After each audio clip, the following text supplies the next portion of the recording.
Olá, meu nome é Wagner Souza, professor de língua portuguesa. Estamos aqui hoje no Estúdio Aulas para chamar a sua atenção para um novo concurso que está convidando você para um desafio do concurso do Supremo Tribunal Federal.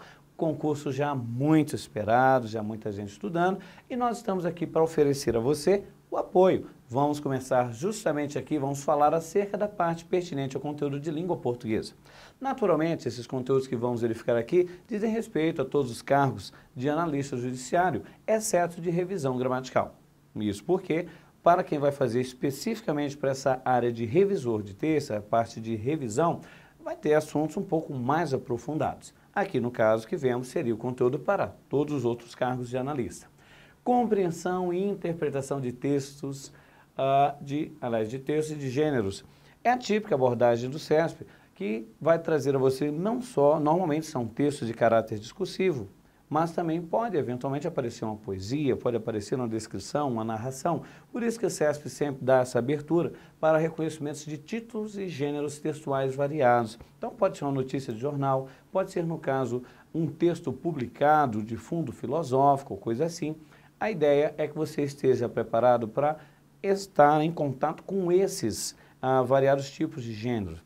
E vale lembrar, as provas do CESP são provas de gramática aplicada a texto. Então é importantíssimo que você não só tenha o conhecimento do tipo de texto, o gênero do texto, mas tenha a capacidade de manipular as estruturas que compõem o texto. Dentro do contexto temos aí, domínio da ortografia oficial. A ortografia oficial no emprego das letras, obviamente já nos remonta àquela parte árida da gramática, que é a parte da ortografia, que normalmente traz aquelas regrinhas que a gente acaba memorizando, não é? Mas devo dizer a você que a ortografia abordada no CESP é uma ortografia que exige conhecimento vocabular. Isso quer dizer que o domínio da ortografia está intimamente ligado à sua leitura. Quem lê bastante, domina bastante vocábulos e tem, no caso, um domínio maior sobre a ortografia. Mas vale lembrar também, teremos aí a necessidade de recordar as regras de acentuação gráfica. Lembrando, tivemos a reforma ortográfica, mas a reforma ortográfica alterou apenas a acentuação de algumas poucas palavras paroxítonas. As regras de acentuação para as palavras oxítonas, mesmo as anteriores para a maioria das paroxítonas e proparoxítonas, para ditongos, essas permanecem em parte válidas. Então vale a pena, no caso, você acompanhar essas mudanças aqui conosco no Estúdio Aula. Domínio de mecanismos de coesão textual. O texto, essa palavra texto, vem do latim e significa tecido. Uma tessitura vai gerar várias amarrações em sua produção. O texto traz elementos que fazem essas amarrações entre os vários pontos e as várias ideias que ali são apresentadas. Por isso, como é típico do CESP, haverá essa exigência de você saber como se empregam esses elementos de referenciação, como, por exemplo, pronomes, que no caso sempre tem um referente anterior. Aliás, o nome pronome é bem sugestivo. Pronome, ele é a favor do nome, está lá para ajudar o nome de alguma maneira. E de que maneira? Substituindo ou acompanhando para evitar repetições. E no que se faz essa história de evitar a repetição, naturalmente o pronome retoma um termo anterior. E o CESP costuma, no caso, sempre cobrar isso do candidato, esses elementos de referenciação, como você os emprega e a quem eles retomam.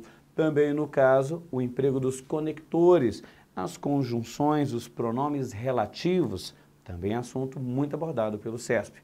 Correlação e emprego de tempos e modos verbais. Particularmente o CESP gosta muito de abordar a semântica do verbo e nas reconstruções, nas reescrituras de texto, a correlação que você estabelece.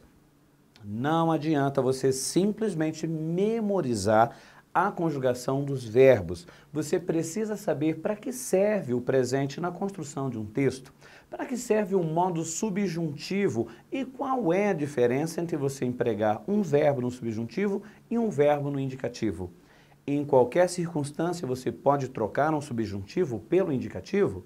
Qual é o sentido em você utilizar um pretérito imperfeito ou pretérito mais que perfeito? Qual é a carga de sentido, a carga semântica que essas formas utilizam? Isso tudo o CESP pode cobrar de você, não só naquilo que já está no texto, mas também na reescritura, na reconstrução. Daí, no caso, se perguntar correlação verbal. A correlação é a harmonia que deve haver entre os verbos. E essa harmonia pode ser mantida ou pode ser quebrada em algumas eventuais propostas de reescritura. Estaremos aqui justamente para ajudá-lo, para acompanhá-lo nessas situações. Também, no caso, a morfossintaxe muito cobrada pelo CESP. Muita gente pensa, pô, mas eu nunca vi morfossintaxe em gramática. O que é isso? A morfossintaxe nada mais é do que você misturar a morfologia com a sintaxe. A morfologia lida com a palavra pelo que ela é, se ela é um nome, se ela é uma qualidade, se ela é uma ação, se ela é um elemento modificador de um verbo. É a morfologia que dará um nome substantivo, adjetivo, verbo e advérbio. Já a sintaxe se preocupa com o que a palavra faz na construção do texto. A morfossintaxe significa você pensar as duas coisas ao mesmo tempo. Perceber que um substantivo pode ser sujeito, ou que esse mesmo substantivo, ora, pode ser objeto. Então, essas relações na construção da frase são cobradas pelo CESP, tanto no que se refere à coordenação quanto à subordinação. Quando se fala em coordenação entre orações, você já sabe, são as orações coordenadas, vamos vê-las todas aqui. Já a coordenação entre os termos de uma oração, talvez você não saiba, mas estamos falando, quando é termo de oração, coordenação, é a famosa enumeração de termos. Da mesma sorte, relações de subordinação. Subordinação entre orações são as orações subordinadas. Já a subordinação entre os termos são as relações de regência, em que você pode ter um verbo ou um nome pedindo um complemento. A preposição, nesse momento, estabelece um papel fundamental para que você entenda as relações entre os termos, as relações de subordinação, coisa que também estaremos aqui para acompanhar você. Emprego dos sinais de pontuação. Aqui é fundamental que você domine as relações estruturais entre os elementos integrantes da frase para entender que a pontuação ela não é baseada essencialmente na melodia, e sim na relação entre os termos constituintes da frase. Não adianta só você decorar as regras de pontuação. Estaremos aqui para mostrar a você que você precisa entender por que você pontua o texto, para que você entenda as potencialidades do texto no que se refere às possibilidades de reconstrução e reescritura. Também concordância verbal e nominal, que é a harmonia que deve haver entre os elementos constituintes do texto. Concordância verbal, harmonia entre o sujeito e o verbo. Concordância nominal, a harmonia que deve haver entre o substantivo e os artigos, numerais, pronomes e adjetivos que acompanham esse mesmo substantivo. Indicativo de crase, sinalzinho que dá dor de cabeça, estaremos aqui no caso, para lembrar que a crase, apesar de parecer algo complexo, no final das contas pode de fato ser entendido se você compreender uma única regra, que é o que determina a crase, a fusão entre preposição e um outro A, que normalmente é um artigo feminino. Colocação de pronomes oblíquos átonos, também chamada topologia pronominal. Apesar de a nossa tendência natural no Brasil ser colocar o pronome antes do verbo, há situações em que você não pode fazer isso. Há situações em que você pode ou não, indiferentemente, e há situações em que você é obrigado a colocar o pronome antes. Aqui no Estúdio Aulas, vamos comentar esses assuntos com você.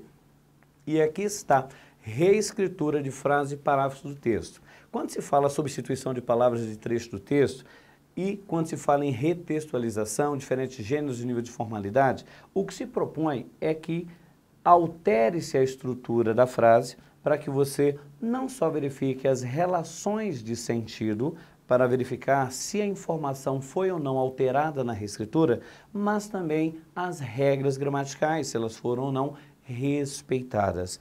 Toda a gramática que nós estudamos é, de certa forma, passível de cobrança exatamente aqui.